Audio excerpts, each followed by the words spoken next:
What happens when your former colonizer praises you? It means you are obeying. It means you are playing by their rules. And if you are an African country like Niger, that praise usually comes in the form of foreign aid that appears to be help but feels like control. But what happens when that aid is refused? When a sovereign African government says, "Keep your money. We will handle our own house." That's exactly what just happened in Niger. The European Union thought it could quietly drop 1.3 million euros into the country for flood victims.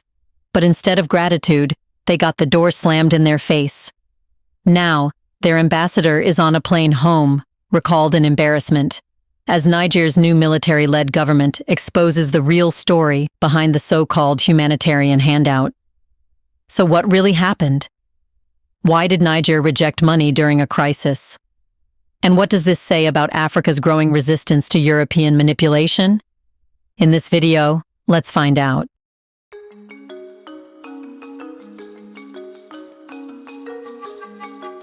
On paper, the story sounds almost ridiculous.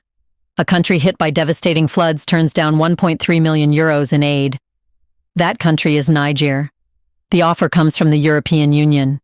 And the response, from Niger's transitional government, is a sharp, unapologetic no. Not because Niger enjoys watching its people suffer, but because it understands something far more dangerous than water rising from rivers. Influence rising through the back door. To the average Western observer, the refusal seems irrational. But to Africans, especially those in the Sahel, this is déjà vu. This is the same tactic dressed in new packaging. Aid, they call it. But what is it really? A tool. A bypass. A bypass of African institutions. A bypass of elected or transitional governments. A bypass of sovereignty. You see, instead of negotiating with the government, the EU quietly wired the funds to hand-picked NGOs, many of which, history shows, are deeply embedded in Western ideological, political, and intelligence ecosystems. These groups operate without oversight, without consent, and often without accountability. In the name of relief, they install influence. In the name of help, they hijack legitimacy. Every check becomes a passport. Every donation is a potential Trojan horse. Therefore, Niger's government wasn't rejecting compassion. It was rejecting infiltration. It wasn't denying aid. It was asserting the right to decide how that aid is delivered. Because in this new Africa, sovereignty is not up for barter, and when a foreign power enters without knocking, it's not seen as generous, it's seen as violating. The rejection wasn't about pride, it was about principle. Niger was making it clear, if you don't respect our government, don't expect access to our people. This wasn't aid diplomacy. This was a neo-colonial maneuver, and Niger had had enough of it. That moment drew a line in the sand, and other African nations, frustrated with the puppeteering, weary of external lectures, and exhausted by conditional benevolence, are watching with renewed clarity. Because maybe Niger isn't just refusing a check. Maybe it's sounding a battle cry. However, to understand this bold refusal, we must rewind to the ghost still wandering Niger's political halls, Mohamed Bazoum.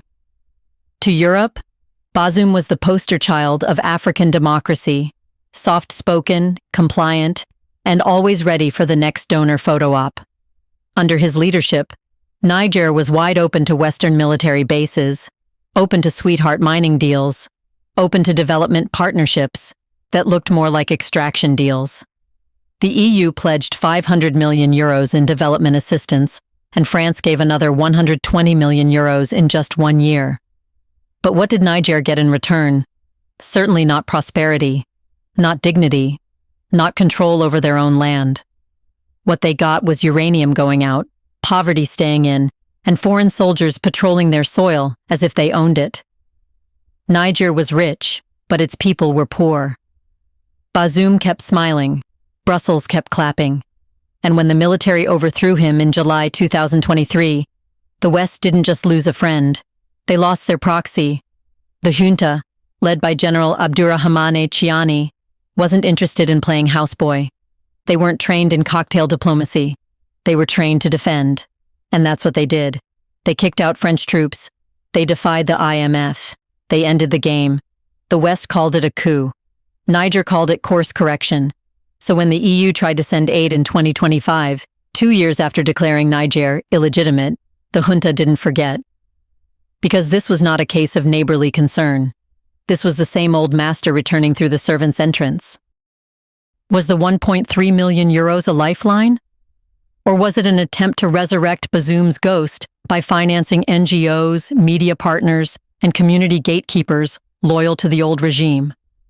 Well, Niger had every reason to believe it was the latter. And in a country trying to break free from dependency, ghosts like Bazoum are not to be invited back in through the mail slot. Before we continue further, tell us, are you enjoying the video?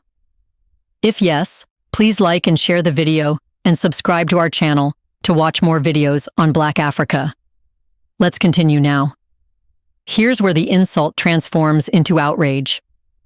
After the coup, nearly 1 billion euros in aid was instantly suspended by France and the EU. No discussions, no negotiations, just cold, calculated punishment. The message was clear: obey or suffer. That's what Niger was told when it dared to reject its Western anointed leader. And that is the context the EU conveniently ignores when it waves 1.3 million euros in front of a drowning country and expects gratitude. How do you strip a nation of 1 billion euros, then expect applause for offering a fraction of that amount during a disaster? The answer is simple. You only do that if you still believe that the nation owes you obedience, that it will crawl back, thankful for crumbs. But Niger didn't crawl. It stood up. And it said no. The EU didn't even attempt to channel the funds through official government structures. Instead, it wired the money to NGOs and international organizations without local oversight, sidestepping the very government it had vilified for 2 years. You see, that is not aid. That is provocation. And Niger responded not with anger, but with clarity. If we are illegitimate in your eyes, then your money has no place here. It wasn't about rejecting help. It was about refusing humiliation. This wasn't just a check. This was a test. And Niger passed it with pride. Because a country that refuses 1.3 million euros when it's most vulnerable is a country that is no longer for sale. The rejection of European Union aid by Niger was not merely a diplomatic disagreement. It was a spark that hit a dry forest of historical frustration and ignited a broader awakening. When Niger said no to the EU's 1.3 million euros, Europe responded not with humility or understanding, but with fury. They recalled their ambassador for consultations, a move that carried the weight of insult and injury. But underneath the diplomatic phrasing was a sobering realization. Europe had lost something it didn't even know it was clinging to: its authority over African decisions. For decades, the EU negotiated with the elites. Men like Bazoum, who shook hands in Brussels and Paris, who nodded along with policy papers they didn't write and development plans they didn't own. Europe assumed that the African state was theirs to influence, that foreign aid gave them the right to interfere. But now, leaders like General Chiani in Niger, Captain Traoré in Burkina Faso, and Colonel Goita in Mali are flipping the table. They are not merely rejecting individual deals. They are dismantling the entire logic that birthed those deals. This awakening is not just happening in government palaces. It is happening in the streets, where African citizens are waving national flags and tearing down French military installations. It's happening on radio shows, in classrooms, and in marketplaces, where local products are now being embraced over imported goods. The continent is rediscovering its voice, and that voice is no longer asking for validation from Brussels. The rejection of EU aid was the symptom. The disease was Europe's outdated belief that Africa needed a babysitter. And what comes next is unprecedented. A new political and economic formation that puts West African interests ahead of Western diplomacy. In January 2025, Burkina Faso, Mali, and Niger formally withdrew from ECOWAS, citing its allegiance to foreign powers, particularly France. What came next was not isolation, but unification. The three countries announced the formation of the Alliance of Sahel States, a confederation committed to mutual defense, economic integration, and technological development. No longer waiting for Brussels or Washington to fund telecoms, the alliance eliminated roaming charges across borders, enabling free communication between their citizens. They have held joint military drills, pooled energy resources, and initiated plans for a shared central bank. This is not just political theater. It is a strategic deterrence. These nations understand that divided, they are vulnerable to coups, sanctions, and sabotage. United, they become a bloc that cannot be ignored, and the EU knows it. That's why this aid standoff matters so much. Because 1.3 million euros is not the point. The point is sovereignty, dignity, the right to decide who gets to operate within their borders. The junta leadership has made it clear, if Europe does not respect their authority, then Europe is not welcome, no matter the check size. This is why the phrase provocation is more accurate than donation. The EU, by bypassing Niger's transitional government and funneling money through unverified NGOs, was not offering help. It was testing the resolve of the new order, and the resolve held. What do you think? If the European Union no longer recognizes Niger's government as legitimate, why attempt to fund projects behind its back?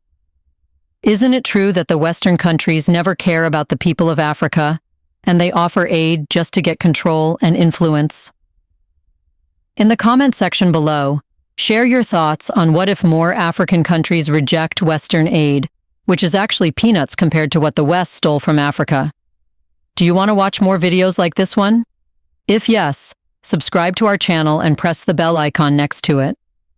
We bring videos on Black Africa, its history, rich arts and culture, and things the world should know about. Thanks for watching, and until the next video, stay tuned.